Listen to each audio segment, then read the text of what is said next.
Intelligence career institute जो basically NEET की तैयारी कराती है।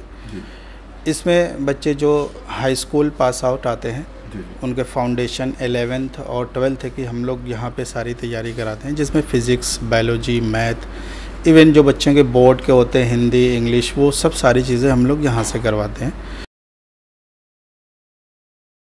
हेलो दोस्तों, उम्मीद है कि आप सब खैरियत से होंगे और आज हम डॉक्टर मोहम्मद मेहदी साहब के साथ मौजूद हैं जो कि इंटेलिजेंस कैरियर इंस्टीट्यूट यहाँ पर हज़रतगंज प्रिंस मार्केट में बहुत अच्छे तरीके से रन कर रहे हैं। हम जानना चाहते हैं कि ये इंस्टीट्यूशन, सबसे पहला सवाल ये होगा कि इस इंस्टीट्यूशन खोलने का मकसद क्या, क्योंकि इस वक्त एक लखनऊ शहर में एक बहुत शिद्दत से कोचिंग्स खुल रहे हैं, लेकिन आपने क्या सोच कर यहाँ पर ये कोचिंग का स्टार्ट किया था? जी, मेरा नाम डॉक्टर मोहम्मद मेहदी है और मैं इंटेलिजेंस कैरियर इंस्टीट्यूट का डायरेक्टर, और हम लोग यहाँ पे 2016 से जो है इंटेलिजेंस कैरियर इंस्टीट्यूट जो बेसिकली नीट की तैयारी कराती है।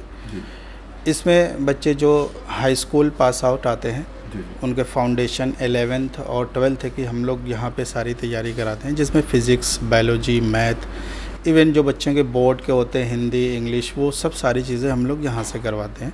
प्लस जो बच्चे 10+2 करके आते हैं, 12th पास करते हैं, इंटर के बच्चे होते हैं, उनका 1 साल का प्रोग्राम हमारे यहाँ चलता है। आपने जैसा पूछा कि जो है हमारा क्या मकसद रहा है, तो बेसिकली मैं भी एक गांव से ही आता हूँ, जलालपुर से। तो हम लोग जब यहाँ पे तैयारी करने आए थे तो हम लोगों को बहुत प्रॉब्लम हुई थी। यूपी बोर्ड से था मैं, तो इंग्लिश हिंदी का कन्वर्ज़न ये बहुत प्रॉब्लम होती थी। बेसिक मैथ हम लोगों को नहीं आती थी। तो हम लोगों ने सोचा कि अगर हमको ये प्रॉब्लम हो रही है तो हमारे पीछे जो भी बच्चे आ रहे हैं उनको भी ये प्रॉब्लम हो गई। तो उसी का सॉल्यूशन हम लोगों ने यहाँ पे ढूंढा कि उन बच्चों को स्पेशली ध्यान दिया जाए कि बच्चों को जो है कहाँ पे प्रॉब्लम आ रही है। बहुत अच्छी बात। जो बच्चे यूपी बोर्ड के आते हैं उनको बेसिकली हिंदी, इंग्लिश की आती है और बेसिक मैथ बहुत अच्छी वो करके नहीं आते हैं। सही। तो हमारा जो सेटअप इसी के लिए ही तैयार किया गया है कि बच्चे यहाँ पे आने के बाद पहले हम लोग उनको हिंदी, इंग्लिश, वो कन्वर्जन पूरे 1-2 महीने चलता है, वो सिखाते हैं कि कैसे आपको जो है रीड करना है बुक्स। बेसिक नीड जो होती है एजुकेशन की। देन उसके बाद जो है हम लोग बेसिक मैथ की एक्स्ट्रा क्लास अलग से लगवाते हैं। जितने भी मैथ्स के इस्तेमाल होते हैं, फिज़िक्स, केमिस्ट्री, इवन बायोलॉजी में भी मैथ्स है, हाँ, तो वो सारी चीज़ें हम लोग यहाँ पे जो है पहले से बेसिक तैयार करके तब उनको जो है नए बैच में हम लोग जो है डालते हैं, तब वो जाके नीट की प्रिपरेशन करते हैं।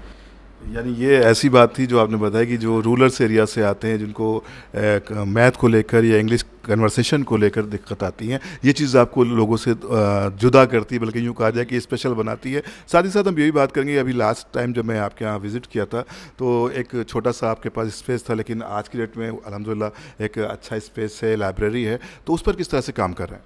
जी, हम लोगों ने जब इसको स्टार्ट किया था तो कि हम लोग जो है 4 लोग थे और एक छोटा सा हॉल था 600 स्क्वायर फीट का, और उसमें सिर्फ 25 से 30 लोगों के बैठने की जगह थी। एक छोटा सा ऑफिस था।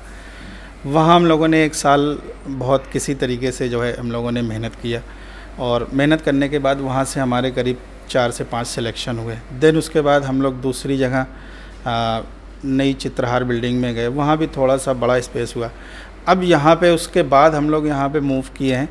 हम लोग यहाँ पे इतना बड़ा एरिया है प्रिंस मार्केट का, जो करीब 6000 स्क्वायर फीट का है, जिसमें हम लोग जो है लाइब्रेरी एक अलग सेक्शन है, हमारी कोचिंग का ही पार्ट है। उसके बाद हम लोगों का कोचिंग हॉल पूरा है, जिसमें हम लोग करीब 1000 स्टूडेंट जो है आराम से बैठ के पढ़ सकते हैं। इवन लाइब्रेरी में जो है एक साथ बच्चे जो है वो 140 बच्चे बैठ के पढ़ सकते हैं।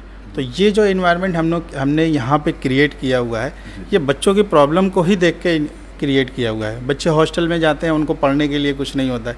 इवन बगल का रूम है, वो गाना चला रहा है या डांस कर रहा है, या फैमिली में कुछ बात कर रहा है, इस तरह के जो एक माहौल मिलना चाहिए एजुकेशन के लिए, वो नहीं सेट हो पाता है। नहीं सेट हो पा रहा था। और बड़ा आपने एडवांस तरीके से किया, मैं तो मुबारकबाद देना चाहूँगा। मैंने जब आपकी लाइब्रेरी देखी और स्क्रीन पर मैं अभी दिखाऊंगा भी आपको कि कितने अच्छे तरीके से आपने उसको किया, लेकिन ये कॉन्सेप्ट बहुत अच्छा है, मैं तो विश करता हूँ आपको इसके लिए। ये कॉन्सेप्ट अभी भी लखनऊ में कहीं भी नहीं है, वो सिर्फ इंटेलिजेंस में मिल रहा है, क्योंकि हमने उस पर देखा है कि बच्चों की असल में प्रॉब्लम कहाँ पे है। असल में प्रॉब्लम ये है कि वो रूम पे बैठ के नहीं पढ़ पाते हैं, उनको सेल्फ मोटिवेशन नहीं मिल पाता है। वो लाइब्रेरी में जब आते हैं हमारे यहाँ तो बगल में बैठा हुआ बच्चा अगर 4 से 5 घंटे पढ़ रहा है तो वो भी सोचता है कि मैं भी 6 घंटे पढ़ूंगा। तो ये जो मोटिवेशन आता है ये बच्चों को अंदर से उसी लाइब्रेरी की ही वजह से आता है। बच्चा हमारे यहाँ जो है 5 घंटे क्लास करता है, 5 घंटे क्लास 1.5 घंटे की होती है फिजिक्स केमिस्ट्री बायोलॉजी की।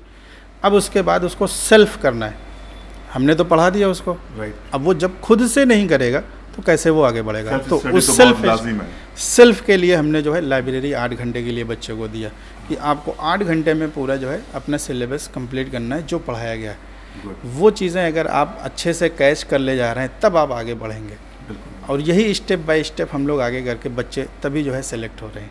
जी जी। इस वक्त कितनी स्ट्रेंथ है इंटेलिजेंस करियर इंस्टीट्यूट के पास? इस समय जो हम लोगों की स्ट्रेंथ है वो 250 के अराउंड है, और लाइब्रेरी में जो बच्चे पढ़ रहे हैं यही बच्चे लाइब्रेरी में शिफ्ट वाइज होते हैं। जैसे सुबह 6 बजे से लेकर 2 बजे तक एक शिफ्ट होती है, फिर 2 बजे से लेकर रात में 10 बजे तक, तो हर शिफ्ट में अलग अलग सबको रखा गया है, वो बैच के अकॉर्डिंग रखा गया है। हाँ, तो ये तो आपने बता दिया कि आपके इंफ्रास्ट्रक्चर था। अब आपका जो इंस्टीट्यूशन है वो फ्यूचर के लिए क्या प्लान कर रहा है, क्योंकि चीज़ें डे बाय डे चेंज हो रही हैं, अपग्रेड हो रही हैं, तो आप किस तरह से अपने को और अपग्रेड करने के प्लान कर रहे हैं?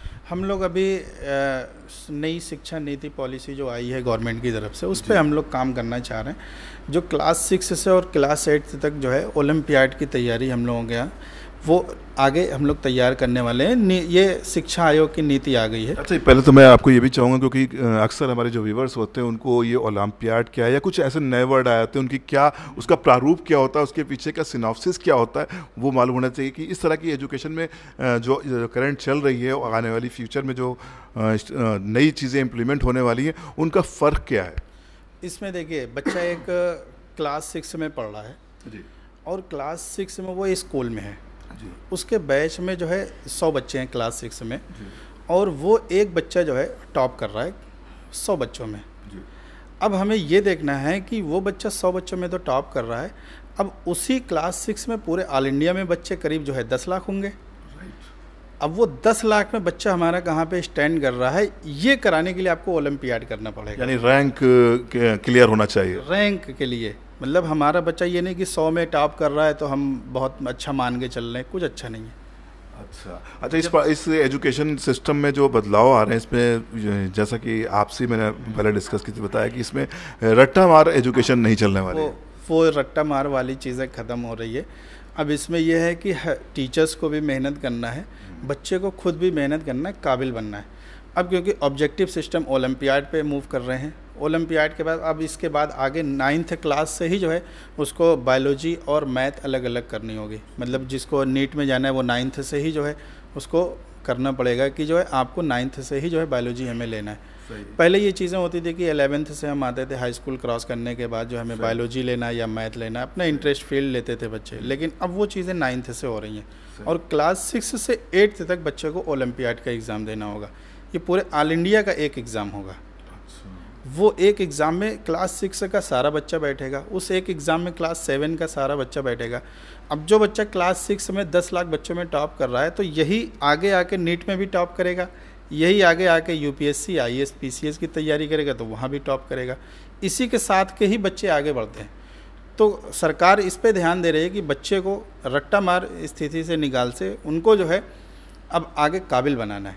बहुत अच्छा है। मैं लास्ट में आपसे एक क्वेश्चन और करूंगा जो कि बहुत अहम है और बहुत ज़रूरी है। हमारे जो व्यूवर्स इस वक्त हमें सुन रहे हैं कि इंटेलिजेंस कैरियर इंस्टीट्यूट की जानिब से की ओर से क्या मैसेज रहेगा स्टूडेंट्स के लिए? ये बहुत सख्त भी सवाल है और बहुत अहम भी है। जी जी जी, मेरा ये स्टूडेंट से सबसे पहला ये है कि जो बच्चे क्लास 6 में है, क्लास 7th और 8th में है, वो बच्चे अपना जो है एजुकेशन पे सबसे ज़्यादा ध्यान जो है मैथ और इंग्लिश पे करेंगे।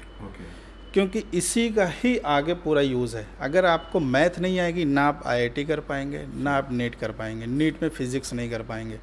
बच्चे जो भी यहाँ पे आते हैं जो 11th या हाई स्कूल करके या 12th करके आते हैं, उनकी सबसे बड़ी प्रॉब्लम मैथ की होती है और इंग्लिश की। ये चीज़ें आपको क्लास 6, 7th और 8th में बहुत अच्छे से कर लेनी है। देन उसके बाद जो है आप कुछ भी आगे करेंगे, आप आगे करते ही जाएंगे, बहुत अच्छा होगा आपका। लेकिन आपको इंग्लिश और मैथ बहुत अच्छी करनी है क्लास 6 और 7th 8th से। देखिए मेरी सर ने एक बहुत अच्छा मैसेज आपको दिया कि आप अपना प्रिपरेशन बहुत स्ट्रांगली करें, और बहुत शुक्रिया कि आपने हमें अपना कीमती समय दिया। हम इंटेलिजेंस कैरियर इंस्टीट्यूट की पूरी टीम को बधाई देते हैं कि जिस तरह से वो काम करें, फ्यूचर में और भी बेहतर काम कर सकें। इन्हीं शुभकामनाओं के साथ, इन्हीं दुआओं के साथ आपसे विदा चाहते हैं। खुदा हाफिज़, वस्सलाम।